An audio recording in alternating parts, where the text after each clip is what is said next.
심정지입니다. 준비하세요. 멀리서 들리는 외침. 저는 그제야 깨달았습니다. 아, 나 죽어가고 있구나. 이상하게도 그 순간 공포보다는 묘한 평온함이 찾아왔습니다. 통증도 사라졌고 답답함도 없어졌죠. 그냥 조용했습니다.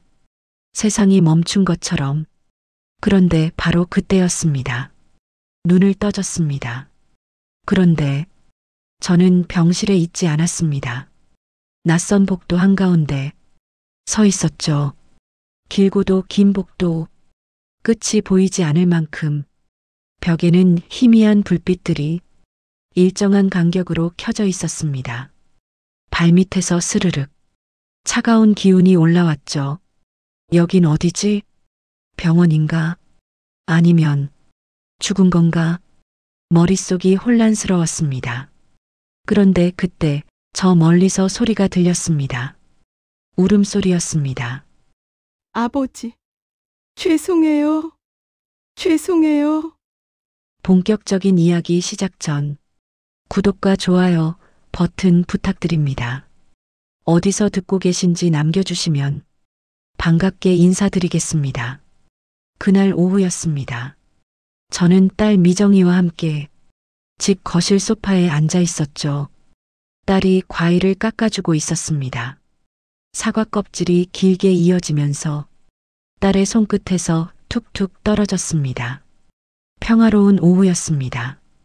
그런데 갑자기 가슴 한가운데가 무언가에 꽉 눌리는 것처럼 답답해지기 시작했죠. 처음엔 그냥 체한 줄 알았습니다. 손으로 가슴을 탁탁 두드렸습니다. 하지만 점점 더 심해졌습니다. 숨이 제대로 들어오지 않았죠. 목구멍까지 뭔가 막힌 것처럼 공기가 안 들어왔습니다. 아빠, 딸이 제 얼굴을 보며 놀란 표정을 지었습니다. 숨이 왜 이렇게 가쁘세요? 딸의 목소리가 멀어지는 것 같았습니다. 저는 손을 뻗어 딸의 팔을 잡으려 했지만 팔이 제 말을 듣지 않았죠. 괜찮다. 잠깐만. 그렇게 말했지만 목소리는 떨리고 있었습니다. 딸이 제 어깨를 붙잡고 흔들었습니다. 아빠. 그 순간 눈앞이 하얗게 번쩍였습니다. 세상이 서서히 기울어지는 느낌. 귓속에서 윙 하는 소리가 울렸죠.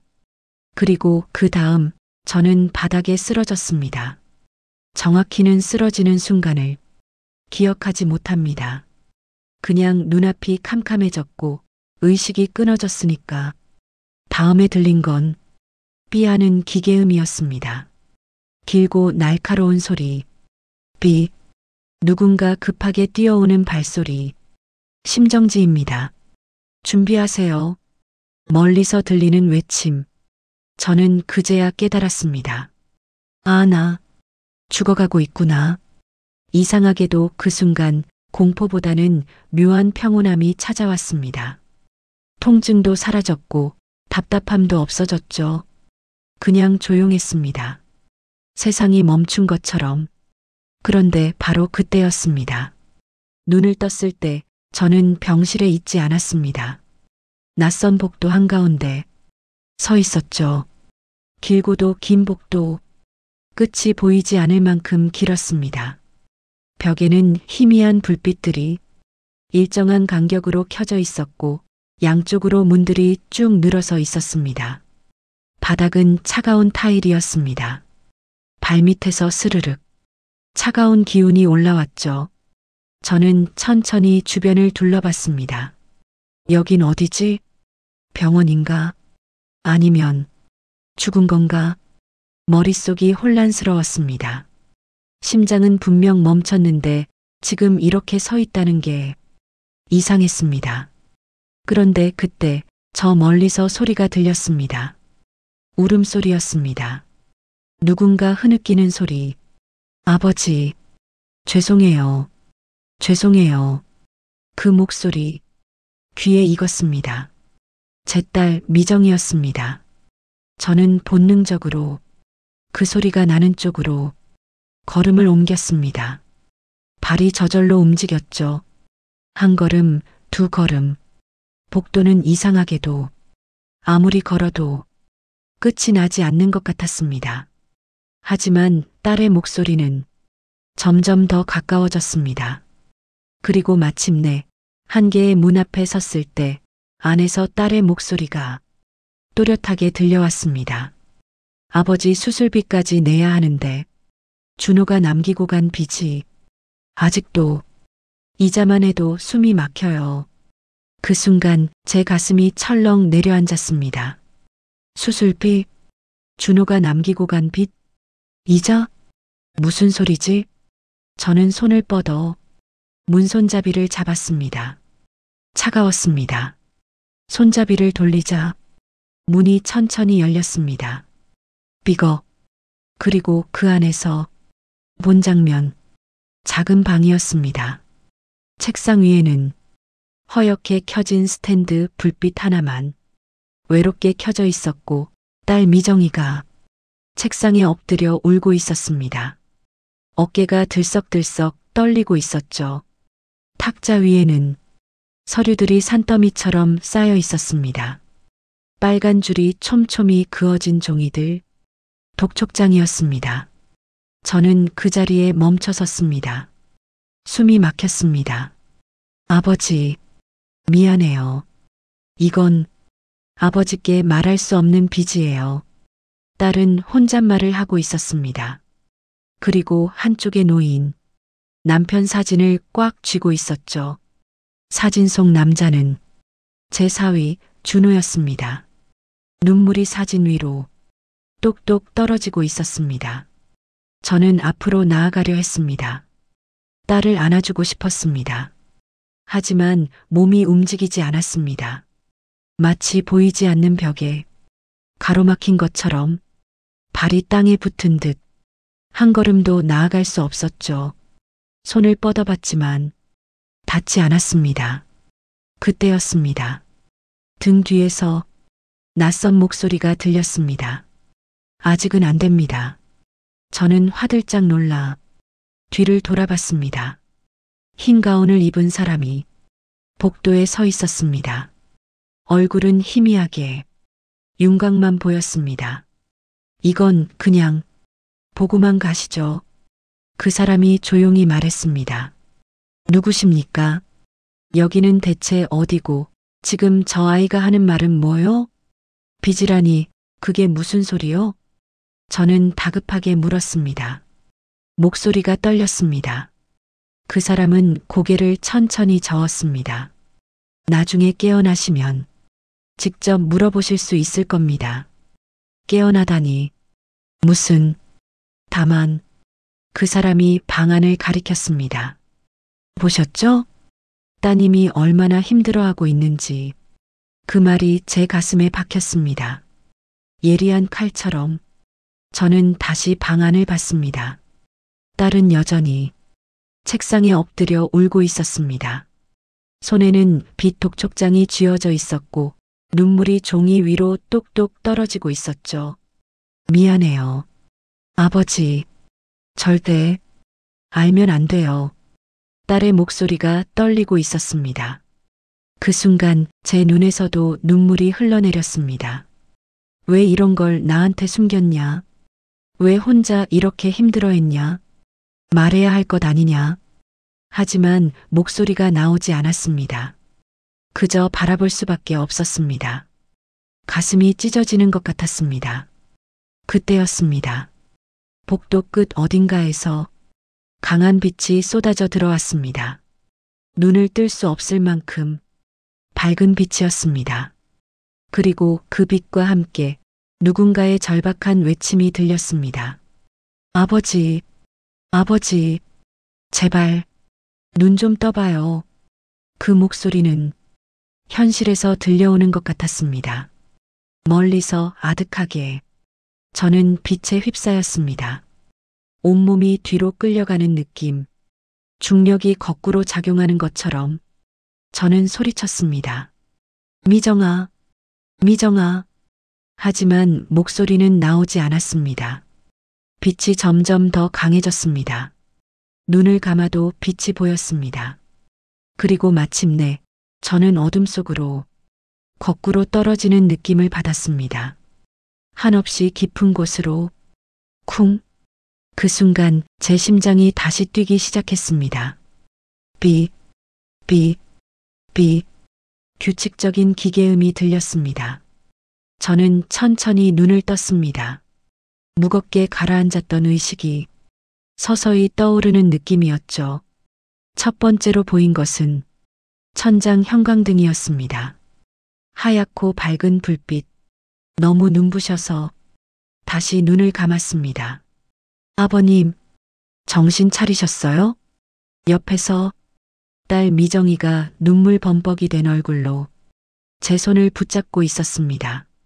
눈가가 빨갛게 부어 있었죠. 여기가 어디냐? 목소리가 쉬어 있었습니다. 목이 바짝 말라 있었죠. 병원이요, 아버지. 수술하시다가 심장이 잠깐 멈췄대요. 딸의 목소리가 떨렸습니다. 3분, 딱 3분 동안 심정지었다가 다시 살아나셨어요. 3분, 너무 짧다고 하기엔 너무 긴 시간이었습니다. 그 3분 동안 저는 저 복도에 있었던 거죠. 의사가 들어왔습니다. 청진기를 목에 건 중년의 남자 의사였습니다. 깨어나셨군요. 정말 다행입니다. 의사는 차분하게 설명했습니다. 심근경색이었습니다. 심장으로 가는 혈관이 막혀서 일어난 거죠. 그래도 정말 기적처럼 회복되셨어요.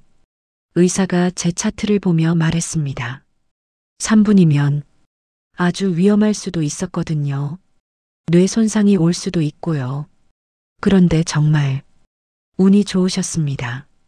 저는 멍한 머리로 반쯤은 의사 말을 듣고 반쯤은 조금 전 복도에서 본 장면을 떠올리고 있었습니다. 준호가 남기고 간 빚, 아버지 수술비까지 숨이 막힌다고 그 말들이 제 머릿속을 맴돌았습니다. 이상했습니다. 단순한 꿈이라기엔 너무 구체적이었습니다. 방의 모양, 책상 위에 쌓인 서류, 딸의 표정까지 모든 게 너무 선명했습니다. 하지만 지금 그걸 딸에게 물을 용기가 나지 않았습니다.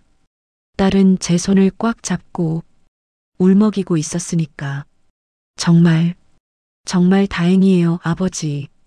깨어나실 거라고 믿었어요. 제발 눈 떠달라고 계속 기도했어요. 딸의 손이 떨리고 있었습니다. 저는 딸의 손을 가만히 쥐었습니다. 괜찮다. 나 안 죽는다.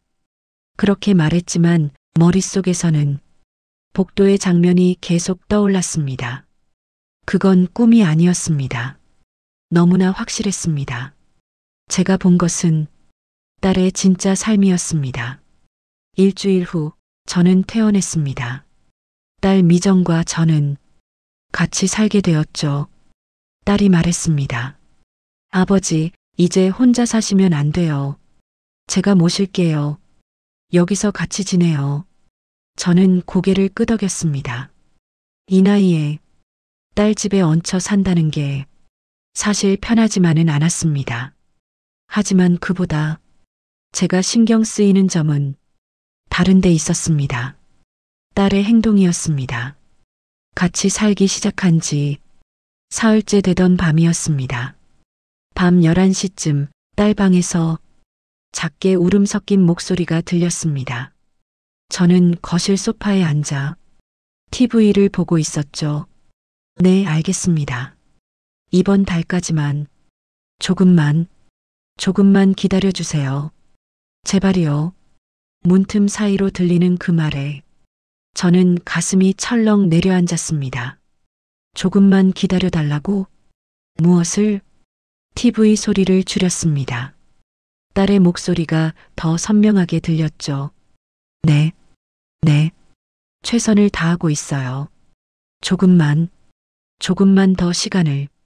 목소리가 떨리고 있었습니다. 그리고 잠시 후 딸이 방에서 나왔습니다. 눈가가 빨갛게 부어 있었습니다. 아버지, 아직 안 주무세요? 딸은 애써 웃으며 물었습니다. 응, TV 좀 보고 있다. 너 괜찮냐? 무슨 전화였냐? 아, 그냥 회사 일이요. 아무것도 아니에요.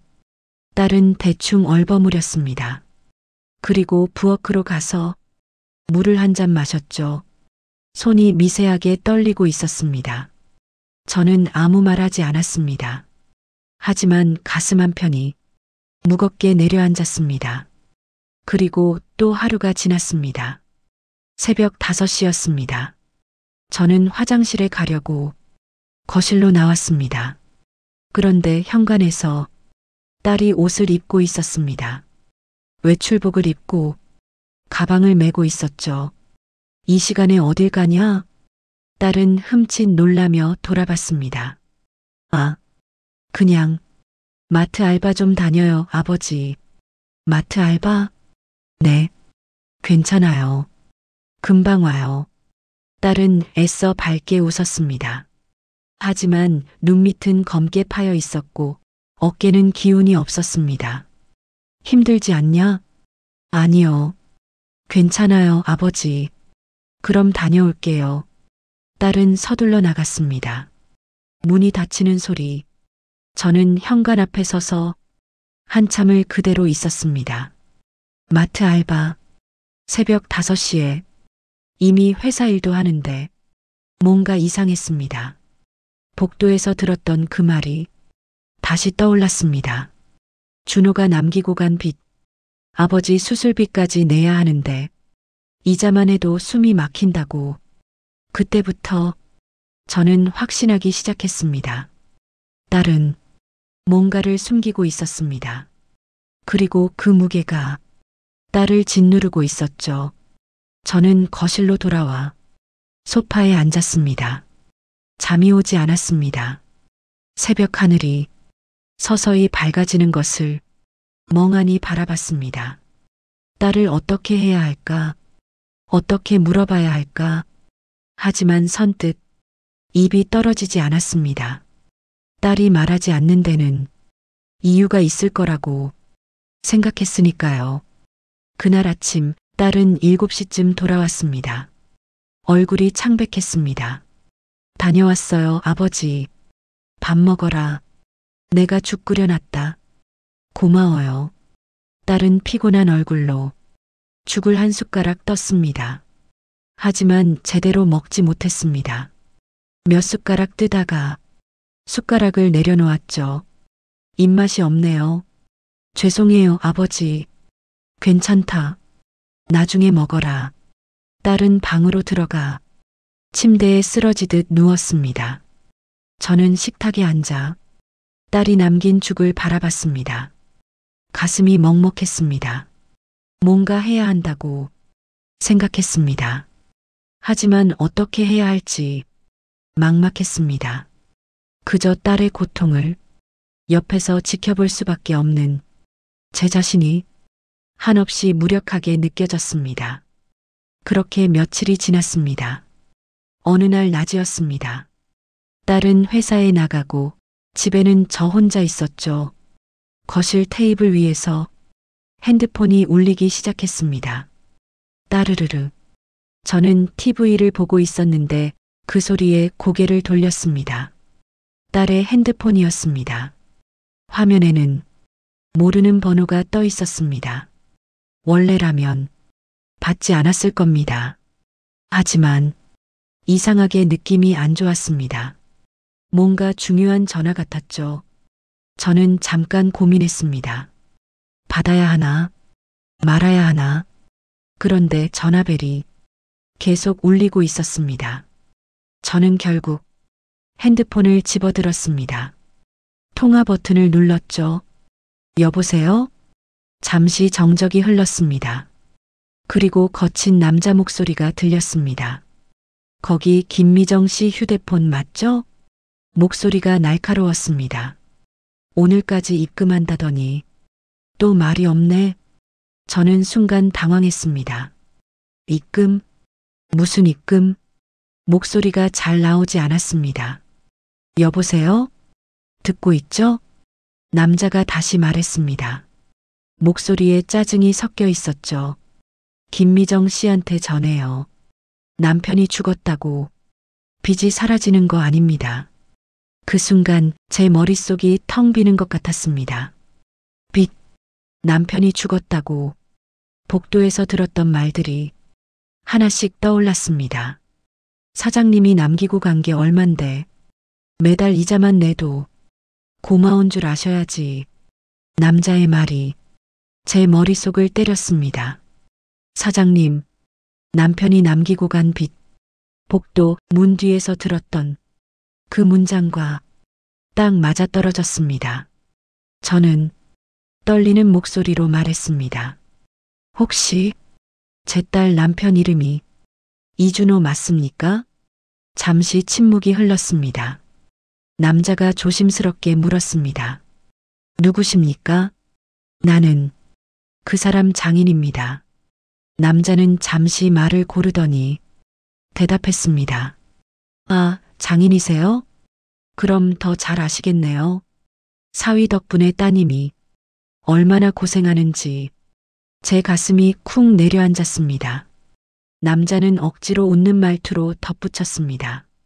그래도 사장님이 보증보험인가 뭔가 드러나서 살짝은 다행이죠. 보증보험? 그거만 제대로 처리하면 반은 해결되니까요. 반은 해결? 그럼 꼭 전해주시고요. 오늘까지 이자 꼭 입금하시라고요. 뚝. 전화는 그 말과 함께 끊겼습니다. 저는 핸드폰을 든 채로 그대로 굳어 있었습니다. 손이 덜덜 떨렸습니다. 보증보험, 이자, 반은 해결. 그 단어들이 제 머릿속을 빙빙 돌았습니다. 저는 의자에 주저앉았습니다. 이마를 짚었죠. 딸은 한 번도 제게 이런 이야기를 꺼낸 적이 없습니다. 혼자서 이 모든 걸 짊어지고 있었던 거죠. 준호가 남기고 간 빚, 매달 내야 하는 이자, 그리고 제 수술비까지. 딸이 얼마나 힘들었을까, 얼마나 외로웠을까. 가슴이 미어지는 것 같았습니다. 저는 거실에 앉아 한참을 그대로 있었습니다. 창밖을 멍하니 바라봤죠. 해가 서서히 기울고 있었습니다. 딸이 곧 돌아올 시간이었습니다. 저는 천천히 일어났습니다. 결심했습니다. 이제 더 이상 모른 척할 수 없다고. 딸에게 물어봐야 한다고. 그리고 함께 해결해야 한다고. 거실 시계를 봤습니다. 오후 5시 30분. 딸이 보통 6시쯤 돌아옵니다. 저는 소파에 앉아 딸을 기다렸습니다. 6시가 조금 넘어서 현관문이 열리는 소리가 들렸습니다. 딸이 돌아온 거였습니다. 다녀왔습니다. 딸은 웃는 얼굴로 말했습니다. 하지만 눈가에는 피로가 가득했죠. 아버지, 오늘은 좀 어떠셨어요? 괜찮으셨어요? 딸이 가방을 내려놓으며 물었습니다. 저는 소파에서 일어나지 않았습니다. 그냥 앉은 채로 딸을 바라봤죠. 미정아, 제 목소리가 평소와 달랐던 것 같습니다. 딸의 표정이 살짝 굳었습니다. 왜요, 아버지? 미정아. 저는 천천히 말을 이었습니다. 너, 준호가 남기고 간 빚이 있다며? 그 순간 딸의 얼굴에서 핏기가 싹 빠졌습니다. 입술이 파르르 떨렸습니다. 아버지, 그게 무슨... 전화 왔다. 저는 조용히 말했습니다. 이자 요즘도 내고 있다면서. 딸은 입술을 꽉 깨물었습니다. 한참 동안 말이 없었습니다. 그저 서 있기만 했죠. 가방을 든 손이 미세하게 떨리고 있었습니다. 그리고 마침내 딸이 조용히 입을 열었습니다. 아버지, 목소리가 가라앉아 있었습니다. 죄송해요. 딸의 눈에서 눈물이 주르륵 흘러내렸습니다. 말 안 하려고 했어요. 끝까지요.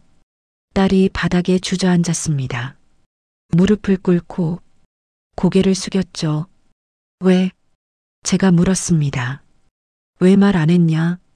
딸은 한참을 울다가 대답했습니다. 아버지 아프신데 이 걱정까지 드리면 정말 버틸 수가 없을 것 같아서요. 그녀는 마치 죄인처럼 고개를 숙였습니다. 준호가 죽기 전에 사업한다고 대출을 받았어요. 딸의 목소리가 떨렸습니다. 보증도 서고 이 사람 저 사람 돈도 빌리고 제가 모르는 사이에요. 딸이 손등으로 눈물을 닦았습니다. 죽고 나니까 빚은 다 제 몫이 되어버렸어요. 시댁은 모른 척했고 채권자들은 매달 전화하고 안 내면 집까지 온다고 해서 딸의 어깨가 들썩였습니다. 그래서요. 아버지 수술비랑 생활비랑 빚 이자까지 내려면 제가 딸이 숨을 크게 들이켰습니다. 몰래 새벽 알바도 하고 대출도 돌리고 그렇게 버텼어요. 순간 복도에서 들었던 장면과 모든 퍼즐이 맞춰지는 느낌이었습니다. 책상에 엎드려 울던 딸, 빚 독촉장들, 아버지께 말할 수 없는 빚이라던 말, 모든 게 사실이었던 겁니다. 저는 천천히 말했습니다. 그럼 내가 죽었다가 깨어난 그 3분 동안 본 게 다 사실이었단 말이냐?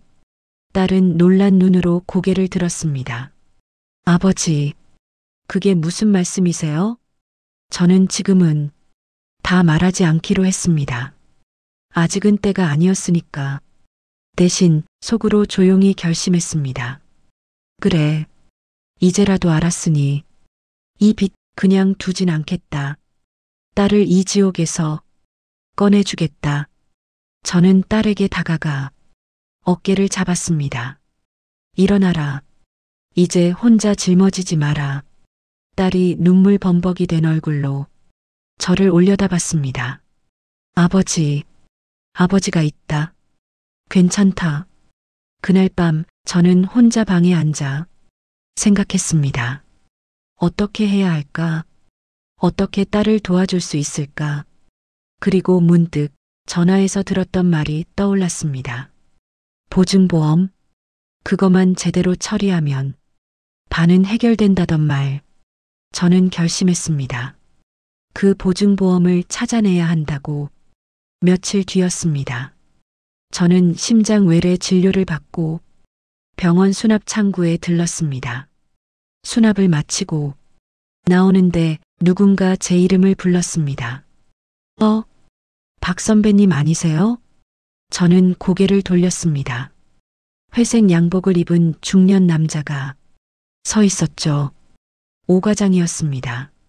예전에 같이 은행에서 일하던 친구였습니다. 야, 이게 얼마만이냐? 정말 오랜만이네요, 선배님. 여긴 웬일이세요? 심장 검진 받으러 왔다. 너는? 저도 건강검진 받으러 왔어요. 우리는 반가워 인사를 나눴습니다. 병원 로비 벤치에 나란히 앉았죠. 한참을 안부를 묻다가 저는 조심스레 말을 꺼냈습니다. 오 과장, 부탁 하나 할 수 있을까? 오 과장이 진지한 표정으로 고개를 끄덕였습니다. 말씀하세요, 선배님. 저는 천천히 이야기했습니다. 사위가 사업하다가 죽은 일, 딸이 그 빚을 떠안은 일, 매달 이자를 내느라 새벽 알바까지 하고 있다는 것. 오 과장은 제 이야기를 진지하게 들어주었습니다. 그러니까 사위가 사업하다가 죽었고 따님이 그 빚을 떠안았다. 이 말씀이죠? 그래. 대체 얼마인지 어디서부터 잘못된 건지 도무지 감이 안 잡혀. 저는 한숨을 쉬었습니다. 딸 혼자 짊어지고 버티고 있는 게 너무 안쓰럽다. 오 과장은 고개를 끄덕였습니다. 제가 아는 은행 지점장한테 한번 문의해 볼게요. 고맙다. 그런데 선배님, 계약서나 통장, 남편분이 쓰던 가방 같은 거 있으세요? 그 말에 딸이 말했던 사위의 낡은 가방이 떠올랐습니다. 장롱 깊숙이 넣어둔 그 가방 있다. 집에 아직 그대로 있다. 그럼 그거 한번 들고 오세요. 서류가 남아있을 수도 있습니다. 대출 관련 문서, 계약서, 통장 사본 같은 거요. 오 과장이 명함을 건네며 말했습니다. 서류 찾으시면 제게 연락 주세요. 제가 한번 검토해 드릴게요. 정말 고맙다. 저는 명함을 꼭 쥐었습니다. 그날 밤 저는 딸 몰래 준호의 유품이 담긴 가방을 꺼냈습니다. 딸이 샤워하는 사이에 장롱을 열었죠. 제일 안쪽에 검은색 가죽 가방이 있었습니다. 먼지가 쌓여 있었습니다. 저는 가방을 조심스레 꺼냈습니다. 거실로 가져와 테이블 위에 올려놓았죠. 지퍼를 열었습니다. 스르륵. 안에는 허옇게 바랜 서류 뭉치와 계약서, 통장 사본이 뒤섞여 있었습니다. 저는 하나씩 꺼내 살펴보기 시작했습니다. 대출 계약서, 사업자 등록증, 통장 사본, 영수증들, 그리고 그 중간 어디엔가 이상한 문서 하나가 눈에 들어왔습니다. 소상공인 신용보증보험 증권. 그 제목이 눈에 확 들어왔습니다. 저는 서류를 펼쳤습니다. 보험사 이름, 보증한도, 채무 발생 시 대출 원금의 일정 비율 보전이라는 문구. 심장이 쿵쿵 뛰었습니다. 이거다. 전화에서 들었던 바로 그 보증보험. 저는 서류를 꽉 쥔 채 중얼거렸습니다. 보증보험? 아까 그 채권자가 말했던 그거구나. 저는 다른 서류들도 모두 챙겼습니다. 큰 봉투에 넣어 정리했죠.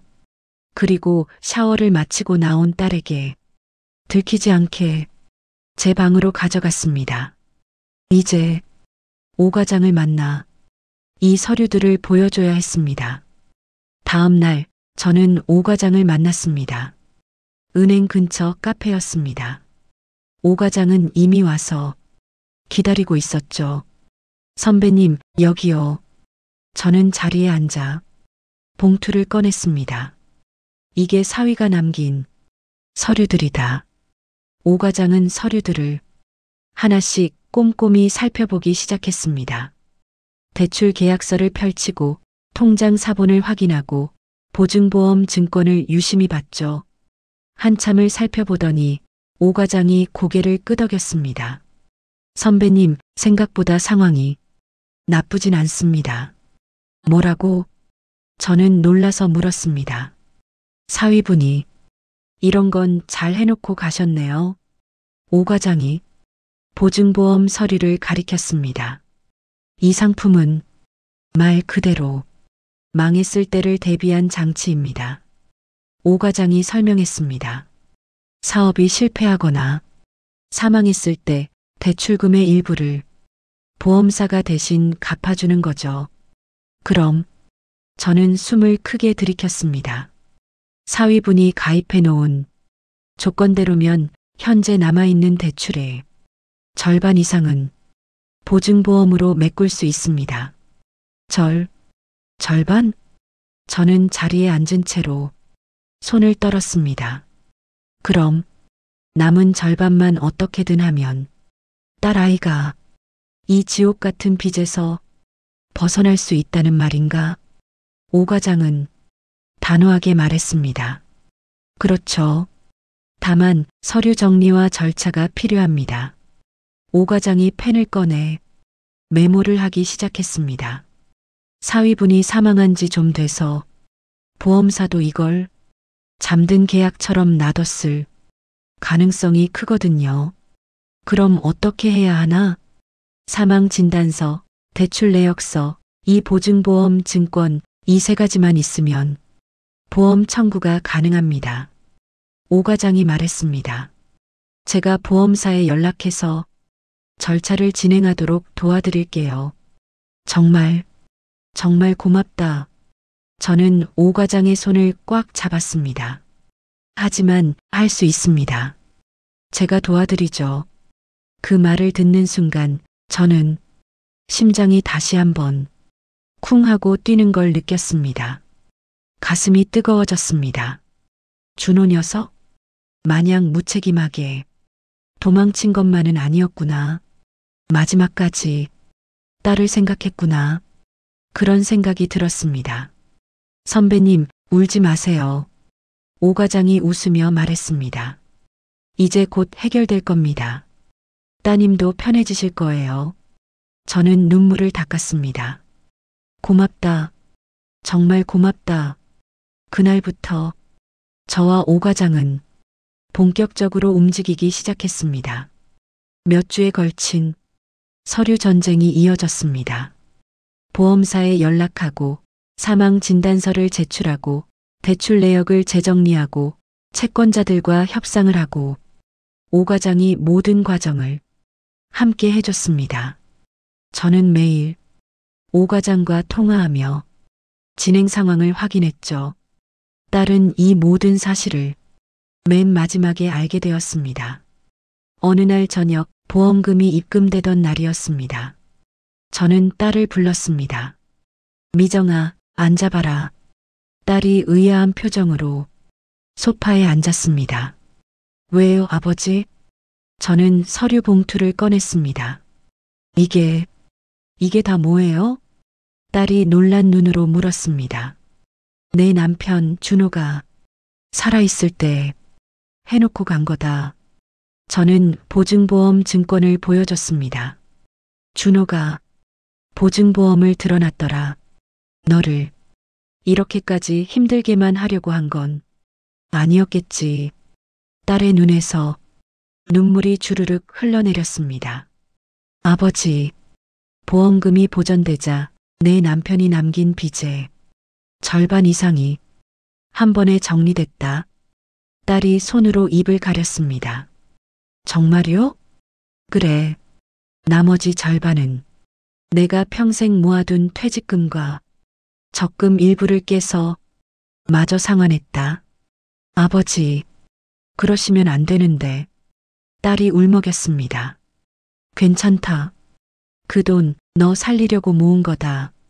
며칠 후 저와 딸은 함께 은행에 갔습니다. 마지막 상환을 하는 날이었죠. 창구 직원이 서류를 확인하더니 말했습니다. 박영호님, 이걸로 채무는 전부 정리됐습니다. 직원이 도장을 꽝 찍었습니다. 김미정님 앞으로 된 채무는 더 이상 없습니다. 그 말을 듣는 순간 제 다리에 힘이 풀렸습니다. 옆에 있던 딸은 손으로 입을 가리며 눈물을 쏟아냈습니다. 정말 끝난 거예요? 딸의 목소리가 떨렸습니다. 이제 전화 안 오는 거예요? 그래, 이 바보야. 이제 끝났다. 저는 딸의 어깨를 안았습니다.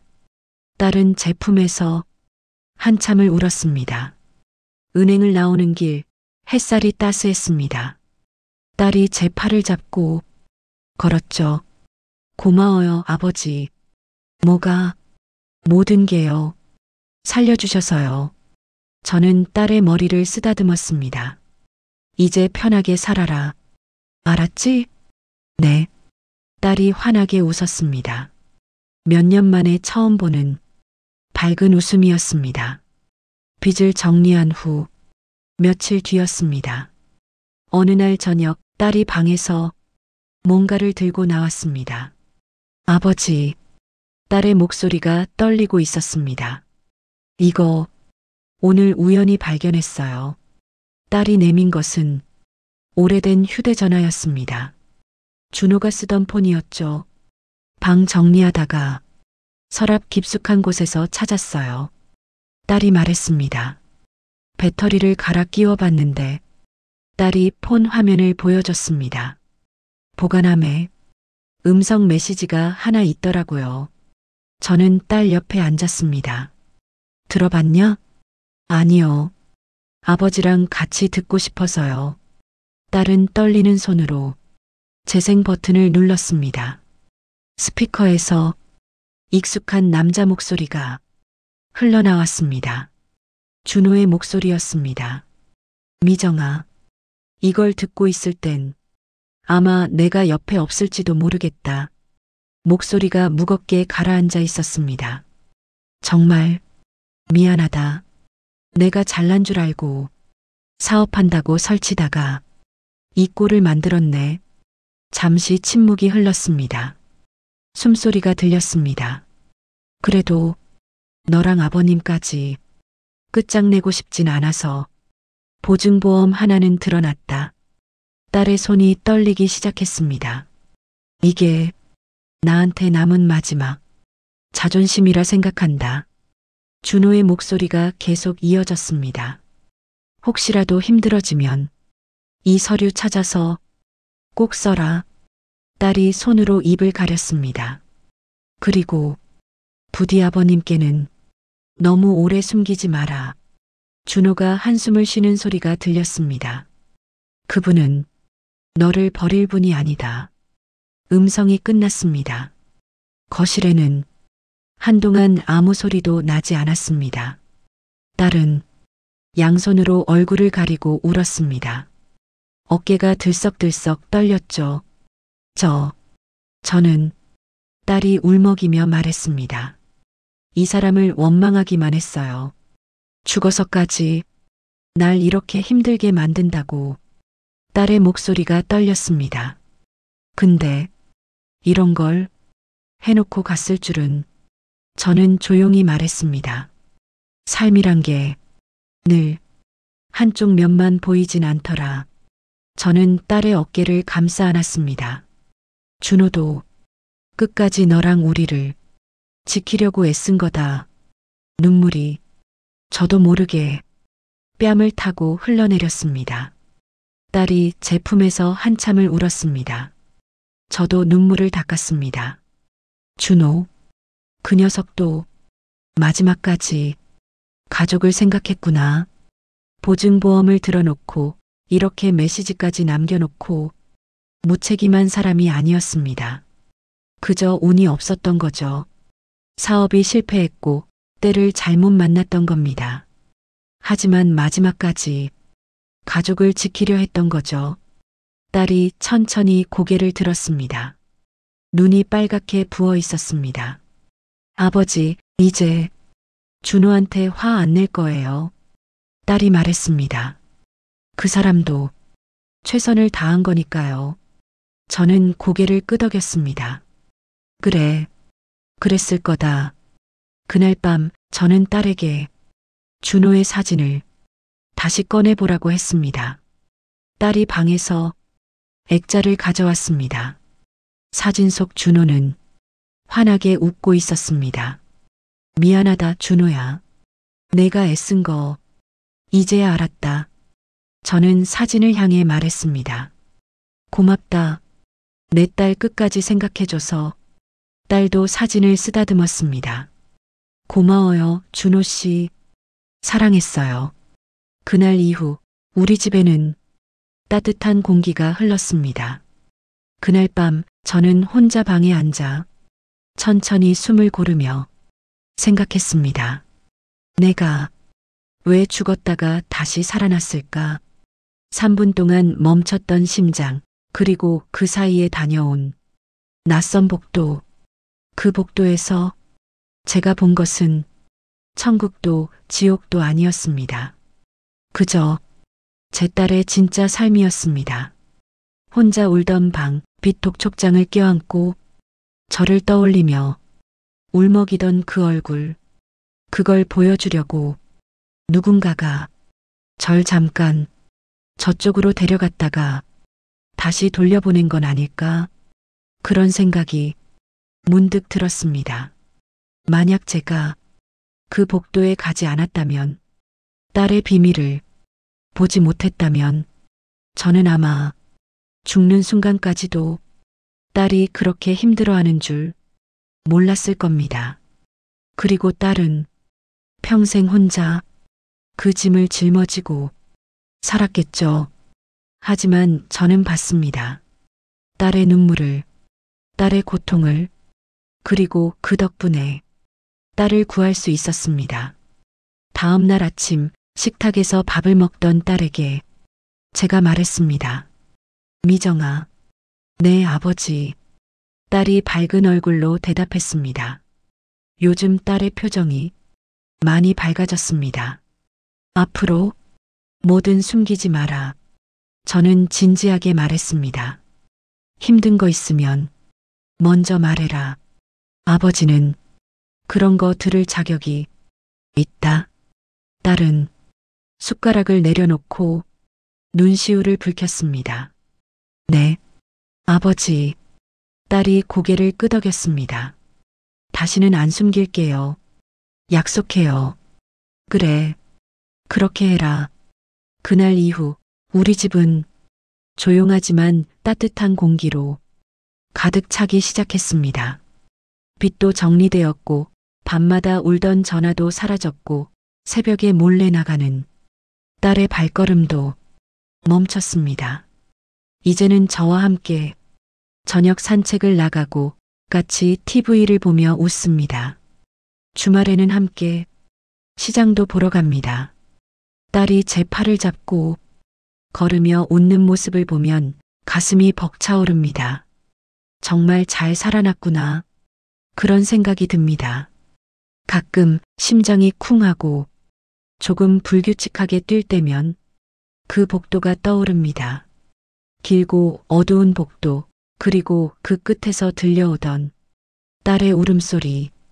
그때 등 뒤에서 누군가 이렇게 말해준 것만 같습니다. 가서 내 딸을 지켜라. 그게 당신이 아직 해야 할 일입니다.